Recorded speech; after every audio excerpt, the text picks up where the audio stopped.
दोस्तों नमस्कार। मैं आपका ऑर्गेनिक फ्रेंड राजेश अग्रवाल आपको नमस्ते करता हूं। आज मैं आपको नेचर से रिलेटेड कुछ बातें बताना चाहता हूं। हमें नेचर यानी प्रकृति ने हमें बहुत कुछ दिया है। आप ज़्यादातर लोग जानते ही होंगे कि प्रकृति के वजह से ही हमारा अस्तित्व टिका हुआ है। आज हम जो सांस लेते हैं वो ऑक्सीजन हमें प्रकृति देता है। पर्यावरण में जो गंदगी कार्बन डाइऑक्साइड के रूप में है वो पेड़ पौधे सोख लेते हैं, तभी हमारा जीवन संभव है। हमें भरपूर मात्रा में ऑक्सीजन मिलती है, हमारे फेफड़े काम करते हैं, पूरे शरीर में ब्लड सप्लाई में ऑक्सीजन जाती है। तो ये प्रकृति की वजह से ही संभव है दोस्तों। दूसरा महत्वपूर्ण घटक है पानी भी हमें प्रकृति के द्वारा ही मिलता है। प्रकृति जब बारिश करती है तब हमारे धरती पे जो नदी, तालाब, जोहड़ आदि हैं, कुएँ आदि हैं, उन सब में पानी आता है और वो पानी लेकर के ही हमारा जीवन चलता है। तो दोस्तों, इस तरह से मनुष्य का जीवन प्रकृति पर पूरी तरह निर्भर है।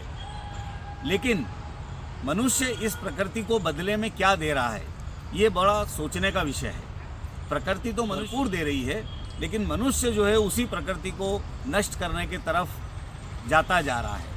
आज हमारे धरती पर जितने पेड़ थे उस पेड़ में से अधिकांश पेड़ हम काट चुके हैं। लकड़ियों के लिए, जगह के लिए, खेतों के लिए अधिकांश पेड़ों का नुकसान हम कर चुके हैं। उसकी भरपाई मनुष्य नहीं कर पा रहा है। जब जैसे जैसे पेड़ हमारे जीवन में कम होते जाएंगे, हमारी धरती पे कम होते जाएंगे, हमें ऑक्सीजन का प्रभाव उतना नहीं मिलेगा, कार्बन डाइऑक्साइड का प्रभाव बढ़ जाएगा, क्योंकि वो सोख नहीं पाएंगे, पेड़ वो होंगे ही नहीं। तो इस तरीके से हमको ज़्यादा से ज़्यादा पेड़ों की रक्षा करना पड़ेगी।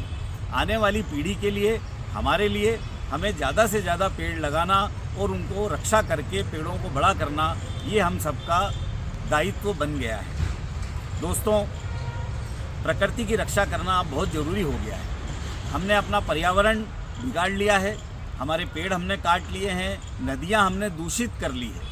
हमारे नदी तालाबों में कचरा, गंदगी, तरह के प्लास्टिक वेस्ट आदि, जो हमारा इकोलॉजी सिस्टम है नदी का, जो नदी में मछलियाँ रहती हैं, कछुए रहते हैं, ये सब जो नदी की गंदगी को खा करके साफ़ करते थे, चूँकि हमने प्लास्टिक इतना बहा दिया है और केमिकल्स इतने बहा दिए हैं नदियों में कि ये सब हमारा इकोलॉजी सिस्टम डिस्टर्ब हो गया है। मछलियाँ ज़्यादातर मारी जा चुकी हैं, वो आजकल देखने को नहीं मिलती, तो वो कैसे पानी साफ़ होगा।